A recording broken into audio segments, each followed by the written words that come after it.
What issues are at the top of your agenda for this meeting? I think it's clear that when we see and hear what's going on in Europe right now is we have to get stabilization in many of the countries.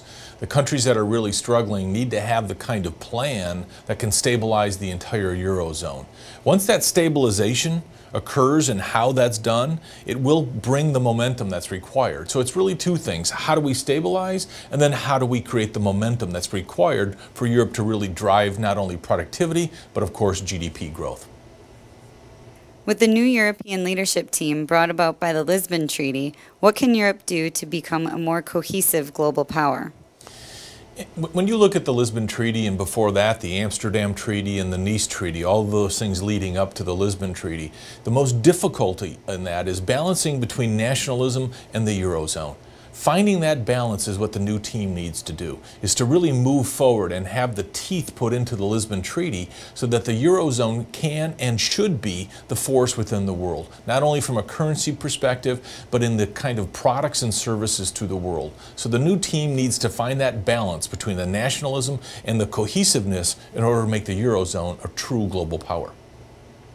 What does Europe, in particular the Eurozone, need to do to bounce back from its recent financial difficulties? Well, anytime you're at the depths of some of the most difficult kinds of downturns, the recession in this case, there are some of the classic ways to get out, which is just consumer spending and having some confidence from the consumer. But in this case, it's even more than that. What it is a great pipeline that must happen of innovation. That innovation to create more product and services. Not only to create the demand within the Eurozone, but for the Eurozone to really have the kind of exports required in order to fuel and fund what must happen within the Eurozone. So when it comes down to it, it's a pipeline of businesses and it's a pipeline of products and services, both of those having a very innovative approach.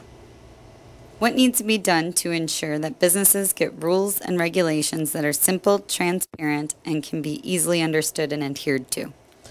I spoke earlier about that balance between nationalism and the unification and cohesiveness. And when you try to take both of those and address both of those, what can happen is that you put way too much into the structure.